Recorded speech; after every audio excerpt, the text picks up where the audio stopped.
what goes on in your head, the way that you talk to yourself, that's going to come out one way or the other. So if I'm thinking that I'm lazy and I'm worthless and I can't do anything, I'm stuck in a hole pretty much. Everybody's online, everybody's on TikTok and social media, but like, do they actually have the connections that humans have had throughout all of history? Hey there, I'm Sagar Soni. If you are a chronic overthinker, a wannabe productivity expert, and is having a hard time understanding how to squeeze productivity out of every waking minute, but also learn how to take a chill pill, then you are in the right place. Let's learn from successful people, YouTubers, book authors, podcasters, and every other stranger that I can get my hands on. Well, figuratively, let's learn how they balance their life. Welcome to Beyond the Speech. Hello everyone, welcome to another episode of Beyond the Speech. This episode is a little different. In this episode, I'm invited on a friend's podcast called Lad Check. Why Lad Check? This is basically metaphorically knocking on your friend's door or shooting them a text called Lad Check. This is just checking up on your friends. That's all this is about. It's because this generation is going through a lot in terms of mental health. And now more than ever, it's important to check up on the people around us because we don't know what they are going through. Your friend might be going through something and they are not opening up, but you sending them a text, Lad Check, it would allow them to open a window so that they can share what's going on with them. I hope you really like this conversation. All right. Hello, lads. My name is Matt Darche. I am the founding lad of Lad Check. And I'm very excited for today's guest and the conversation we're going to have. This is Sagar Soni. We briefly had a chance to connect probably about a week ago, I think, just a light intro call. But he has a podcast called Beyond the Speech, which is all about productivity, focus, strategies to implement to really bring yourself to the next level, learning from entrepreneurs that have been successful. So I think there's a lot of synergy between mental health and productivity, at least for me. But before we get into all that, Sagar, since it's Lad Check, I got to ask, how you doing, man? You good? Everything's good? It's been doing great. I like this idea. I would like to get more into this Lad Check thing. But yes, yeah. I'm doing great. How are you doing? I'm great, man. Appreciate that. It's all about checking in. It's all that matters. Yeah. So just to start, I was hoping you could explain a little bit about your background, your experience, what got you interested in this, what made you start the podcast, really where this journey began for you. Love to hear about that. Yeah, I am an engineer by degree. Been doing that. Been doing that for 10 years now. And at one point, I was just sitting in my living room and I picked up the Monk Who Sold His Ferrari. I don't know why, because I think there was a free PDF version of that available online. I started reading that, and it's not the best book in the world, obviously not. But it was my first book, which I read, 6 years ago. And since then, I feel like it clicked something and I wanted to do something in that world because productivity, self-development, I never thought about those things, how I'm spending my time. Am I really okay? Am I asking the right questions? Am I curious enough? Looking at all that, I jumped into the world of books and in the world of productivity and self-development. That's when it took a while, probably a year. I always wanted to start a YouTube channel, but I have this analysis paralysis, which is why it took a full year to get into it instead of just diving into it and learning on the way. Mm-hmm. But that didn't happen. It took me a year. Started attending courses. I took Ali Abdul's part-time YouTuber course. I took Matt D'Avella. I don't know if you know who he is. Mm-hmm. He's a minimalist YouTuber. So I took his course. Learning from those guys, I started jumping into creating my videos. And after a while, it felt like this is too much work for the real reason I'm doing this. And that required a lot of digging, self-digging inside and seeing why I'm doing all of this. And that's when it clicked for me that all I care about is I want to have good conversations in the world of productivity and specifically towards mental health, because I have driven myself crazy many times where I think I am not productive today. Today is a shit day and I'm a piece of shit. I'm useless. So, that's when it really clicked for me that, okay, there is a fine balance required in this world because I cannot constantly listen to every single productivity guru out there. And that's why I'm trying to take it slow. I'm trying to understand what really productivity means. It's not just being busy all the time, but there is a deeper meaning behind it. And that's why I wanted to talk to people that I can't be the only one. I know there are people out there who were in the same boat and are still struggling, and it's affecting their mental health. There is a thing called toxic productivity. And that's why my whole podcast is around that people, the authors, productivity gurus, YouTubers, and Instagram influencers, everybody in between, when they talk about productivity, do they really follow what they preach in their books and their content? So that was the start of my podcast. And what I'm trying to gain from all of this is I just want to talk to them in that space, in that niche. I want to develop my communication and speaking skills because ultimately I want to become a speaker in that niche. So that's the 30,000 feet view of my life. That's awesome. That's great. So you mentioned it before, but I missed it. Did you say you have struggled with mental health in the past, or that's not really been an issue for you? It's mostly just a productivity thing? Yeah, I mean, there are a few things that everybody goes through it in their life. Yep. Productivity was one of them that made me anxious. It made me wonder, am I doing the best with the time I have on this planet? And that's why it always came down to productivity.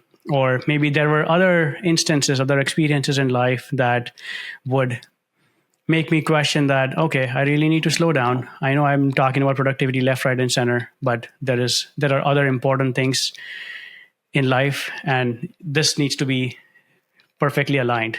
This and this needs to be perfectly aligned. Totally. And that's why I got into this world. Yeah, I mean, speaking from personal experience, like when you're in a bad place, I mean, you mentioned it before, but when you're depressed, you're feeling low, staying productive, at least for me, is almost impossible. I mean, I've spent 20 minutes just writing a 3-sentence email. You know, I find myself just reading things 5 times over again. And there's an interesting synergy between your mental state and, you know, what you're actually able to get done. So that's, you know, I'm very curious about, do you have any strategies that you can implement or you know, anything that really helps you stay on task for people, you know, that are struggling?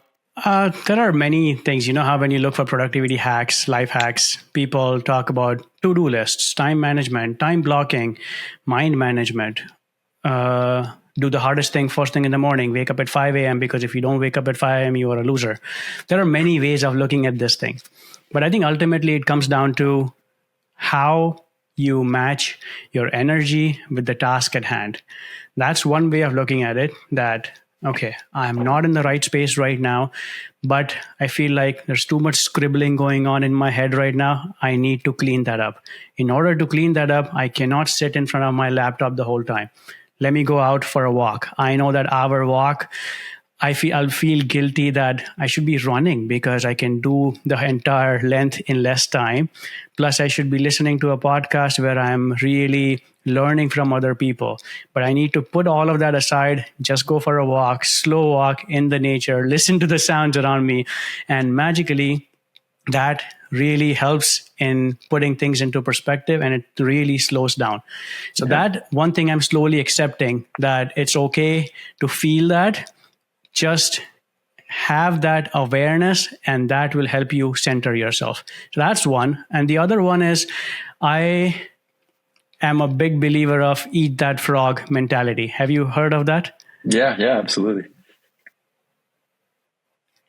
So eat that frog, for me, I have noticed it after months and years of this, is that for me, because I have been overweight my entire life and I have lost 60 plus pounds in the last decade. Wow. For me, if I don't work out, that is, thank you. If I don't work out first thing in the morning, I know for a fact that my entire day is going to be ruined. And that happens from time to time again. And I have countless proofs of that, which is why I'm a believer of eat that frog analogy, that whatever your task is, whatever the most important task is, do that first thing in the morning. Everything else can be taken care of it because the hardest task has put your energy into the right direction. So that's how I look at it. Interesting. So first of all, congratulations. That's a ton of weight to lose. But I'm curious Thank about you. that. Have you found that, since you started on this weight loss journey, has your energy been affected? Has your mental state improved? Like, what have you noticed from losing, physical weight? Has that changed anything inside your head? Honestly speaking, no, it hasn't. Nobody has Really? asked me this question before. Wow. Nobody has asked me this question before. Yeah. No, it has not. And it sucks that you could be 300 pounds, you could be 100 pounds. But until you fix what's going on in your head, the whole idea that, oh, you had a really bad experience in this specific town and you've been living there all your life. If you want to get away from that mental trauma that you went through, change your environment, go live in a new city. I'm living proof of this right now because I just moved 4 months ago from Toronto to Charlotte. It doesn't help. Whatever Wow. is in your head, it comes with you. So changing environment doesn't work. Losing weight doesn't work. Probably meditation works. Probably having awareness works. Probably walking into a park probably works. Wow, that's very interesting. You say that. I would have assumed it's the opposite because, you hear about people, they go through a bad breakup and then they go to the gym twice a day, try to get the best body to try to fix what's going on, in their head. But I guess for you, it sounds like it really starts in the head and then, the rest comes after that. That's an interesting juxtaposition that I had not considered I before. feel like just that example of, let's say you go through a breakup and then you sign up for a gym membership. Do you really think that working out and being more muscular or losing weight, whatever your goal is, do you think that helps, or just that time heals everything and you just went through 6 months of a window where you really accepted what happened, you forgave yourself or you forgave someone else, and you allowed time to heal, because time eventually heals everything. And it doesn't get easier, you just get used to it. And you get that awareness that, okay, this is what happened and I'm okay with it. Now, you could be getting fit in those 6 months, or you could be gaining 20 pounds, which obviously is going to have negative effects. But I don't think working out helps there. I think the 6 month window that we are talking about, that's what helps there. Wow, people need to pay attention to that. And there's a lot of people that think it's the exact opposite. I've had so many friends, I know girls who go through a breakup and then they're just gym rats. That's all they do. They think it's going to fix all their problems. And I'm like, you're going to look good, but this is the problem. It's up there. So you got to take care of that. Very interesting. I want to go back to what you said before, kind of about a burnout. When you're feeling not motivated, or you really just can't focus. Like, how do you know when to press pause? Like, when do you know that I got to take a break now versus I need to power through this and just get it done? If it's first thing in the morning, if I'm writing an email or I'm talking to somebody, how do I know that there's a difference between me taking a break right now versus just powering through this? Like, how do you kind of distinguish between the two?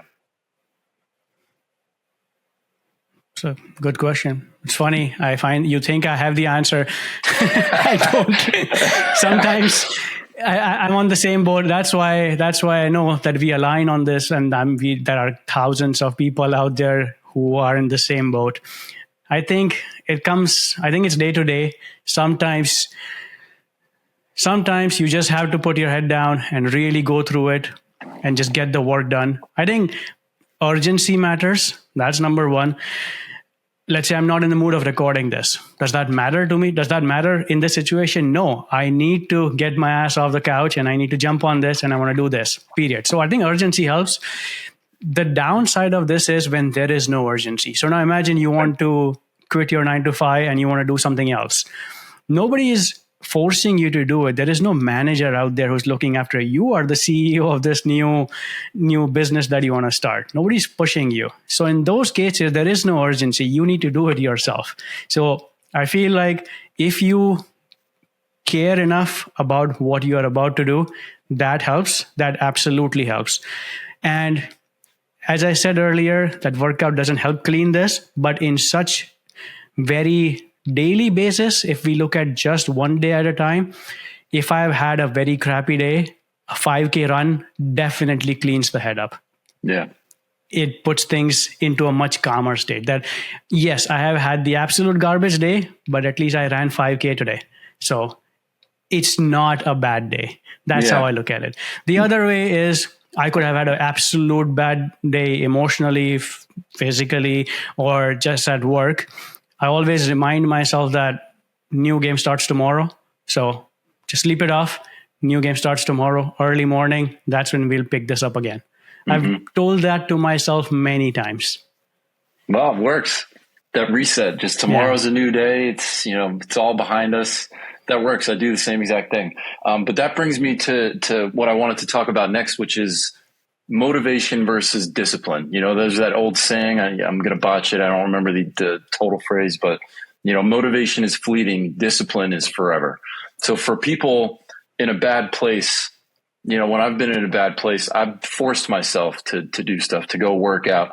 And I don't necessarily, I think motivation is a good place to kick it off, but everybody knows that, that comes and goes, and it's really a discipline thing. So how do you see, do you see a difference between, you obviously see a difference between the two. And I think you would probably, I'd wager that you would think that discipline is the more important of the two of them. Everybody can get motivated to do something, motivation changes though. Discipline is really the heart of it. What are your thoughts on that? Do you kind of have the same belief system that discipline really is kind of the key to everything? I was just recording a previous episode of mine where I was talking about this book, The Mountain Is You. And in that episode, I talk about this, that there are two ways of looking at this. One is you being self-compassion. You have that for yourself that, okay, today is not the greatest day. Yes, I should be doing this, but there is some sort of a block, an obstacle, an energy block happening with me right now that's not allowing me to do it. You have that self-compassion and you tell yourself that I'm going to do the bare minimum today, or new game starts tomorrow, that I just absolutely have zero energy to do this. I need to sleep it off. That's one way of doing it. The other way is the Jocko Willink way, the guy who wrote Extreme Ownership. Yep. That it's 4:00, my alarm went off, I need to get up and do it. Simple. That's where discipline comes in, right? Because the answer to procrastination or laziness is discipline. So if you call that laziness, then the answer is discipline. And that's one way of doing it. You beat yourself up and you don't really be emotional about it. That's not my experience. I have tried that, but that momentum doesn't help me move forward. So because of that, I feel like me having that awareness that it's okay. Me not working out today is not going to break my record. Me not working on my next podcast episode today, it's okay. I can pick it up tomorrow morning. Maybe I have just created that level of urgency for myself, but I feel like that's, in my mind, that's a better way of approaching this instead of calling it laziness. Because sometimes you just don't have the energy. You could be single, let alone having a wife and a kid, because those guys are really busy. Someone who has a family to run, they are the real busy ones. But if you're single, there is no way that you should be lazy. That's the saying out there, that you don't know what time, you don't value time right now. Just wait until you have a kid. That's the saying out right now. But that doesn't mean that every single person out there has, we need to be compassionate toward those guys too, that some days are just off. That's okay. Let's just move on. Let's start the next day. That's how I like to look at it. Yeah. But the other way of thinking is that you cannot have so many of such days, because some days, some moment in time it's going to happen that, okay, I am a piece of shit. I need to get up and I need to work towards this. And in such cases, I think those 2-minute rules by James Clear or 10-minute rules by the guy who wrote Indistractable, Neil Ayre, those rules help a lot. Okay, I cannot sit down and write for the next 3 hours for my next script. I'm just going to write the title and I'm going to work on it for 10 minutes. If I don't feel like it after, screw it. I'm just going to shut my laptop off and then move on. But in most cases, that helps kick the momentum up, and then you just continue working. So that helps a lot. That's very interesting. And I want to circle back on what you said before, laziness, and then kind of bring that into self-talk. Like, how do you feel about self-talk? If I'm not doing something and I think I'm a lazy piece of shit, how is that going to affect, my productivity? to me, it seems like what goes on in your head, the way that you talk to yourself, that's going to come out one way or the other. So if I'm thinking that I'm lazy and I'm worthless and I can't do anything, I'm stuck in a hole pretty much, right? Would you say? Like having a positive self-talk for everything, I think is super important. What do you think about that? Yes, you could have that. Everybody should be at that level of having a positive sense, positive you should have that level of self-respect for yourself, that I'm not going to say negative things to myself. Because imagine somebody comes to you and says that they're having a bad day. How would you respond to that friend or that family member? You're not going to say that you are a useless human being. So if you're not going to say that to a friend, why would you say that to yourself? Right? That's true. But I feel like I noticed it. I was just talking about this book, The Mountain Is You. That book is not groundbreaking. If you read it, then you'll know that there are countless books out there that talk about the exact same thing in different ways. But every now and then, reading something like that, listening to someone out there on a podcast or an Audible, or read a book or watch some YouTube video, that helps. You know those motivational videos out there where Rock just keeps talking and talking from his gym and it feels motivating? Or if you see Rocky Balboa running in the snow and that background music is going on, that's cringe, but sometimes it works. If you are at the gym, if you're on the treadmill, you are at the last 2 minutes and you put that song on, if you put Till I Collapse or by Eminem on, obviously it's going to help you, even though it doesn't make sense, but it gives you that kick. So in such cases, I feel like if you are in the downward spiral of negative self-talk, then you need to force yourself to listen to such things or read such things, because it will help you and get you out of that hole. At least this has happened to me in the last 2 weeks. I've gone through this myself. So just speaking from my experience. Yeah, it's funny you bring that up, because it's very strange how music in particular or a motivational video can have that power over you. Like if you listen to a theme song, or like the Zelda theme song, the hero theme, it's like that has a power over your mental state. Like if I'm working out and I'm, my arms are giving out, but I turn one of those songs on, like I can do another 5 reps. And it's incredible that has that power over you. Something, an external, I could tie it in back with Lad Check, with, you see a text from your friend and it instantly flips the switch. You're in a better mood. I find it fascinating that you can have an external source have such a huge impact on whatever it is you're doing, particularly music. I mean, for me, if I'm working out, or even studying, trying to stay focused. If I turn on something that doesn't have any lyrics, I actually have an app called Endel, which it's really just noises. It's not, I wouldn't call it music, but it's noises that breaks your thought pattern. So you're like kind of forced to stay focused. I've been using it all the time. And it's super fascinating to me. Do you have anything like that you use as a tool for, getting yourself in the zone? EDM music helps a lot. And really? I have a rap rap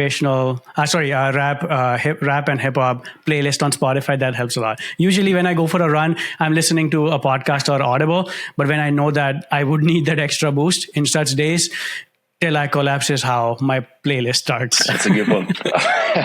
That is a good one. What do you have to say about if you are in the downward spiral of negative self-talk? How would you get out of it? Is your answer lazy? Call yourself laziness and use the Jocko Willink way, or do you allow to sit in that discomfort? Well, I definitely have a lot of experience allowing myself to sit in that discomfort. But what I found, and it's such an easy fix. I mean, I don't know if you follow Tony Robbins, but I went to a Tony Robbins show, I think about 5 years ago, and his whole thing is about changing your physical state. So, you're in a down state, you don't want to get out of bed, get up and do 10 jumping jacks, and your mental state will be completely different. So I've kind of trained myself at this point to adapt that. Like if I'm, I need a break from something, I'll go on a long walk, go for a mile walk, do a workout. But I have figured out for me that physically, you can do something physically to change your mental state, and that's been the easiest tack for me. Because I'm the kind of guy that would get stuck in his own head and just drown in my own thoughts until I figure out that, okay, I need to move. I got to move my state. I got to sweat. I have to do something, because that for me is the easiest way to just really just flip my mood instantly. Maybe that's why people say that working out is the answer. Yeah, I think there's definitely something to it. And I agree with what you said before. It's not going to fix all of your problems, but it's crazy the effect that it does, because for someone like me, who's like very analytical, I get trapped inside my head. I can spend hours just thinking about something. I can create a whole reality in my head, a whole conversation. And then I take a step back and realize I need to step out of this. And the best way to do that, the easiest way, is to literally just change your physical state. Break a sweat, go for a walk, do something. That's really my main thing these days, just because it's so easy. It's I'm sitting down right now. I'm sad. All I have to do is get out and walk 100 feet and something will be different. So for me, that's what I've done. Really just, I've taken the mental battle to the physical world in a way, more or less, if that makes sense. Do you have something like that in your day-to-day life, where if you don't feel like doing something, for me, that eat that frog method, that I do the hardest thing in the morning, do you have a certain way of doing things, or do you just go by a to-do list? I'm the same way as you. Everything important I do first thing in the morning. I'll get up, eat some breakfast, get a coffee. And if something important, I have to talk to somebody, I need to do something, I'm doing that first thing in the morning. Just because that's like when I'm clearest in my head. I find in the afternoon, that's when I start slowing down and, start getting groggy or whatever. But everything important, I'm just like you, first thing in the morning, wake up, getting it done. So that's really where I've gone with it. I see. Okay. Yeah. So I'm curious. I want to just hear a little bit more about your experience. Do you have friends and family that you're close to, that like you'd be able to talk to if you needed someone to talk to? I forget who it was. Yeah, it was Keegan, the episode that you watched of mine. I was speaking to him. I have the unfair advantage of having amazing friends and family. Doesn't matter what time of day it is. Doesn't matter how bad the situation is or how good it is. I can reach out to them no matter what time of day. That includes my parents, my brother, my wife, my friends, all of them. There's a group of us. There's 7 guys and their partners. So there's a group of 13 of us now. And we can shoot the shit anytime we want. But that also includes that, okay, somebody's going through something. Let's dig into it and see how we can help each other. So yes, I am very, very fortunate in having such a circle around me that picks me up if I need to. And honestly, it's not just in the sense that, okay, this guy needs help, but it's also in the sense that, okay, you haven't posted a video in the last 3 months. What the hell are you doing with your life? You talk about being a YouTuber. We haven't seen a latest video. So these guys are going to kick me in my butt too if I am slacking. So that's the perfect balance of having someone who is compassionate enough, who is going to support you, but also give you that nudge that, okay, you're slacking here. Okay, let's keep going. So yeah, I have that support system around me. That's awesome. That's what it's all about. I'm very fortunate as well. I have the same type of thing with friends and family. And my friends have no problem, kicking my ass about something. They've been all over me about this. When are we going to see something? Where's the podcast? I'm like, I'm working on it. Just relax. How long have you been thinking about this? I had this idea about 2 or 3 months ago, and I'm a creative guy. I have a million ideas, but I am very good at just beating my ideas into a pulp and just coming at it from different angles. This works for that reason. That doesn't work. And I did that with this idea for about 6 weeks. And I just kept coming back to the fact that this message works. Like, my friend can send me a 2-word text message and I'm instantly in a better mood. So everything else aside, I wanted to just spread that message because I feel like it is something that's lost these days, especially with the younger generation, the young kids that are in high school and, early 20s. It seems like they are all depressed and everybody's online, everybody's on TikTok and social media, but like, do they actually have the connections that humans have had throughout all of history? And I think that's the reason that we're seeing such a spike in anxiety and depression in the past, 10 plus years. It's because this is a new world that we're not used to. Nobody's really knows how to navigate it. And especially these younger people, they're getting sucked into this, and it's taking a big toll on their mental health. So I spent a lot of time just thinking through this idea and beating it down, but I just kept coming back that this message actually works. And all I want to do is just spread that. The power of a check-in is insane. And I'm speaking from personal experience. It has a domino effect on the rest of your life. It's nothing groundbreaking. I'm not inventing anything here. Everybody knows that friendships are important, but I really just want to get this message out to people who don't have anybody like me and you. We're very fortunate with our friends and family, but I know there is a lot of people that don't have that. So I want to build a community of guys who are on the same page about this, that can talk about anything. But really just, I have people start checking in, and that's all it came down to. So I've spent the last 2-3 months just beating this idea into a pulp, and I keep coming back to that.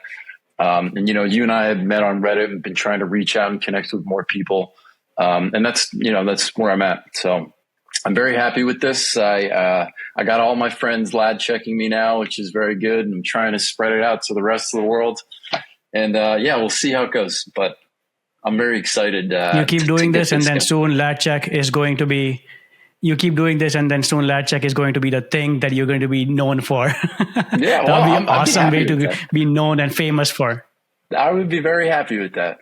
I've had a bunch of other ideas that, they're not that great. I don't know if my parents would be too proud if I did this, but this, there's nothing wrong with this. Everybody can get behind this. This is just friendship, it's a strong message. I'm trying to open up the conversation for people because, me personally, I've had all these friends and family my whole life, but I've never talked to anybody. Like, it's just, I don't know, something within me that just stopped me from doing it. Maybe I didn't want to seem weak or incapable.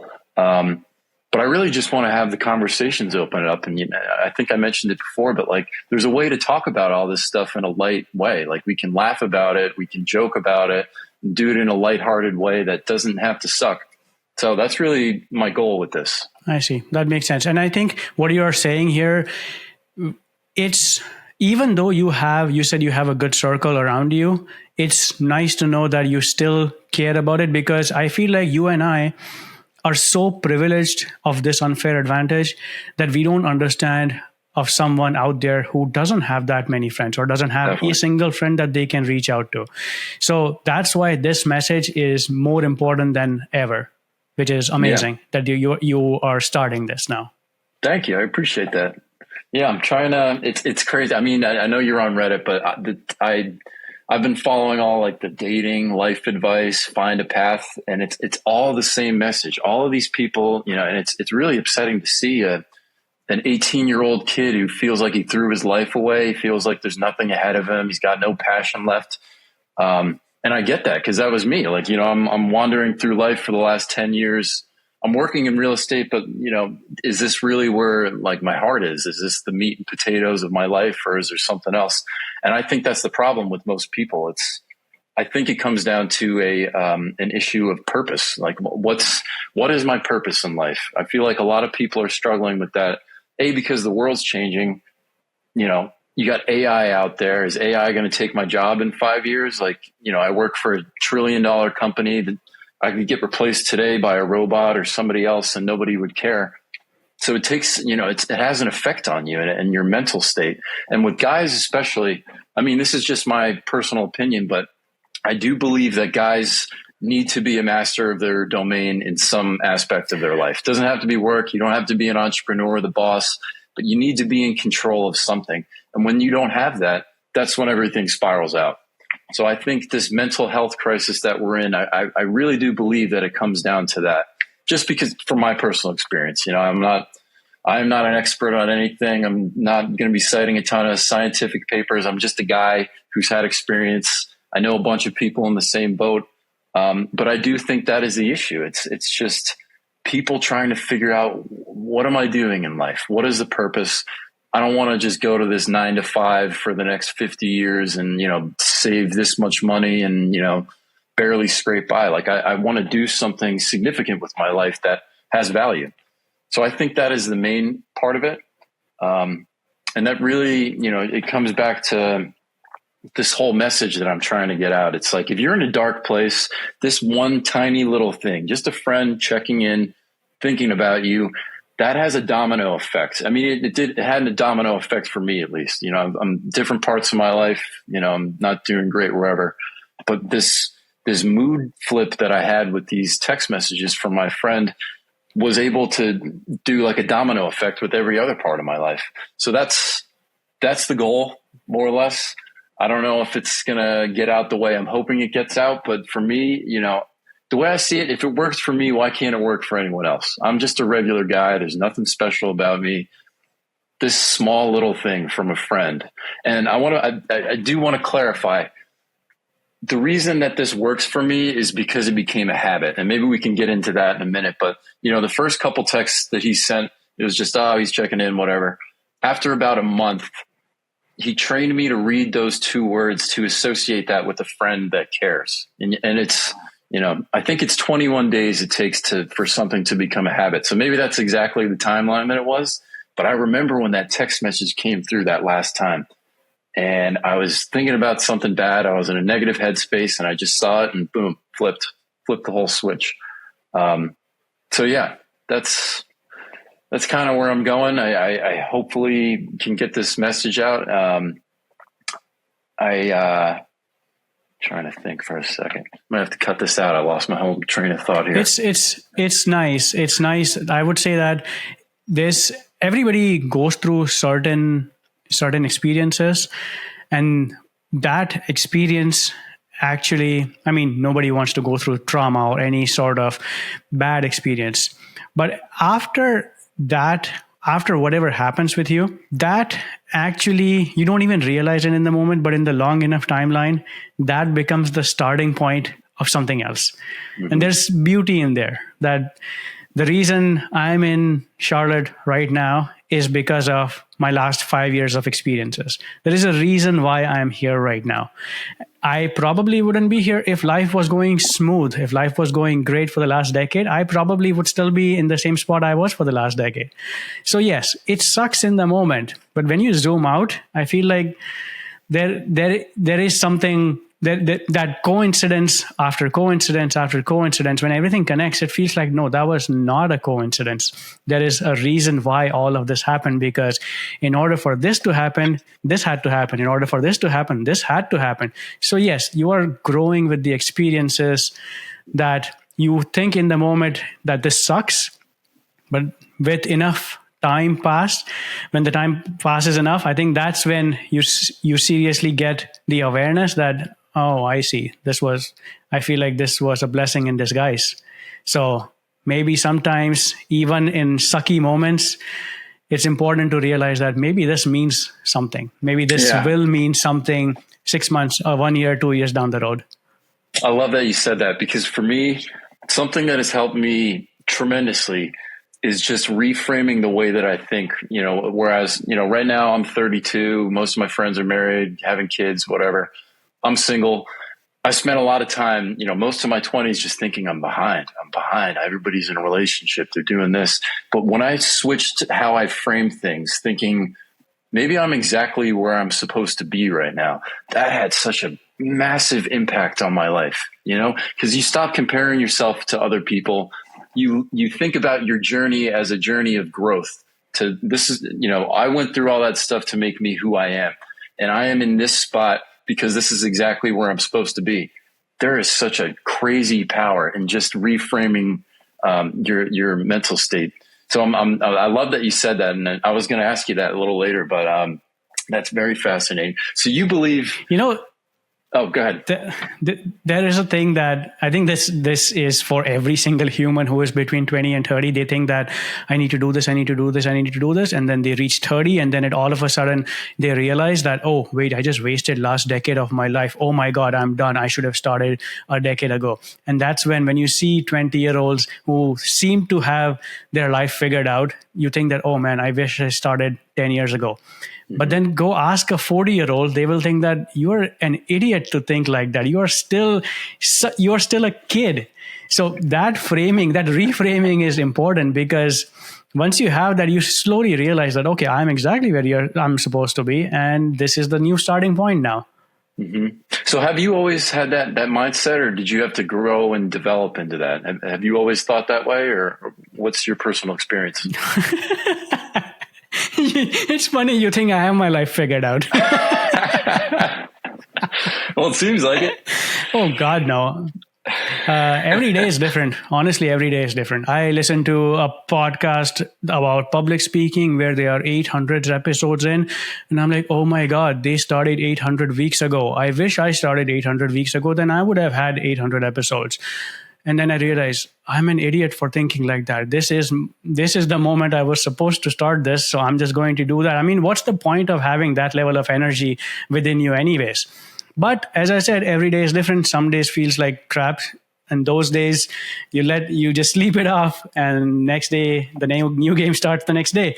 And on that day it feels like, oh, this is amazing. I'm going to work out today. I'm going to record my next podcast today. Oh, this is a great idea. I'm going to put that in my note system where I'm going to explore more of that idea. So next day is amazing. So no, I don't think anybody has any of this figured out completely. Yeah, that's true. But it's good to act like you have it all figured out sometimes, maybe. So I'm curious. I know you read a lot of books, and especially on these topics. And you go in your podcast, you go into some strategies for staying productive. Can you talk about that a little bit? Because my cousin actually 2 weeks ago showed me on my phone that you can turn grayscale on. You turn all the color on your phone off, and it just makes you hate your cell phone. I don't even want to look at it. I get a text from somebody that I do want to talk to, and I still don't want to look at it. And for me, that has been the ultimate productivity hack. What about you? Do you have any other strategies or things you could do for people who are struggling with this? I think lately I have found it, because after reading so many books, you feel like, oh, okay, this is great. And then when you reach to the next chapter, you forget about that unless you start writing notes about it and then talk about it on a podcast or YouTube video. But in the most cases, if you're not going to implement it, what's the point of it? But after reading so many books, I feel like I've come down to two of these items. And one is the idea about Eat That Frog, which is, have you read the book Make Time? No. That's the name. Make Time is about, there is a section in that book. The idea is called Highlight of the Day. Highlight of the Day means there is a giant to-do list that you have. On that to-do list, the number one item should always be the highlight of the day. What's the most important thing that if nothing else gets done on the list, that's fine. That highlight of the day is similar to Eat That Frog. That, in my case at least, where the highlight of the day is the hardest thing for me, which is working out. Working out is not hard, but getting into that zone is hard. Yep. So I think Eat That Frog / highlight of the day, that is very important to me right now. And I think it's just been last few months where I've lately realized that, okay, I think this works for me.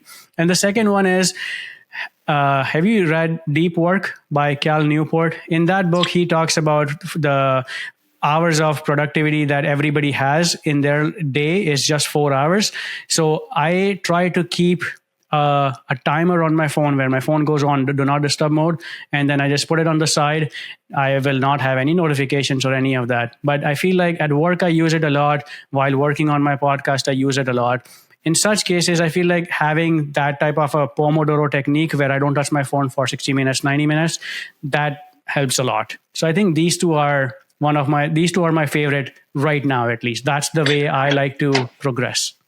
So he what's the claim that there's only 4 hours of true focus, or what exactly was he saying with the 4 hours? Yeah, he's a professor. I forget where he is, but his focus is on this, and he has done multiple research papers on this. He has a podcast on this too. And the whole idea is that research shows that you cannot spend more than 4 hours of dedicated, super focused, the flow state in a given day. And if you do it, yes, you might think that I'm working 8 hours a day. But in those 8 hours, how much of it is deep work and how much of it is shallow work? You are working on a report. wait, some email dinged in my inbox. Let me go check that. Now you just jumped out of that deep work and attended that shallow work. Okay, let me go jump back into my report here. I'm going to start working on it. And then now somebody is knocking on your cubicle. So now again, you jumped out of that flow state. But if you really want to focus and do meaningful work, and even those 4 hours, he talks about it that 4 hours per day is the maximum someone can do. Those 4 hours are not all at once. Otherwise, you are going to drain yourself out. You need to divide that 1 hour or 90 minutes at a time. So that's what he's talking about. So do you do that personally? You have like a 60 or 90 minute stretch where you're just laser focused and then you take a break and try to break up the chunks? Yeah, I like to do that. Lately, I've been doing it and it's doing wonders. I didn't think that it's going to help me, but after reading so many things, I feel like, okay, I need to try at least 1, 2, 3 items that I'm reading out of from all these productivity and self-development books. I need to try some of these actionable ways that these guys are talking about. And so far, these two have helped a lot. Actually, there's another one. And if you are into podcasting, the book Subtle Art of Not Giving a Fuck. Yep. Listen to his podcast. He started a podcast. On his podcast, he got the author of Indistractable, and they were going back and forth because Mark Manson is a fan of to-do lists, and Nir, he's the guest on this episode, he's a fan of time blocking, and they were going back and forth that I like the idea of to-do list because I can check off every time I do something. And the guest was saying that doesn't help because you could have 10 items on them. One of them could be doing this podcast. It could be working out, but it could also be do my laundry, clean the house, do this. At one point, you might think that, okay, I'm just going through my to-do list because I'm trying to be busy. I'm just thinking that by being busy, I'm actually being productive. But in reality, you're just being busy doing things that don't really add value in your life. So that's why instead of a to-do list, having time blocks is important. I don't follow time blocking, but I look at it a different way. It's the mind management thing instead of time management, that I just measure the energy that I'm in the moment. If I'm in a good energy, I'm going to utilize that. And I'll just start my timer and then I'll just go until I can. Mm-hmm. So you're just self-aware. This is really just, I'm focused right now. I know I'm focused right now, so I'm going to stick to work. And once I start, getting a little foggy, then I'm going to take a break. Right? Correct. That's been working right now. So I think everybody should try that.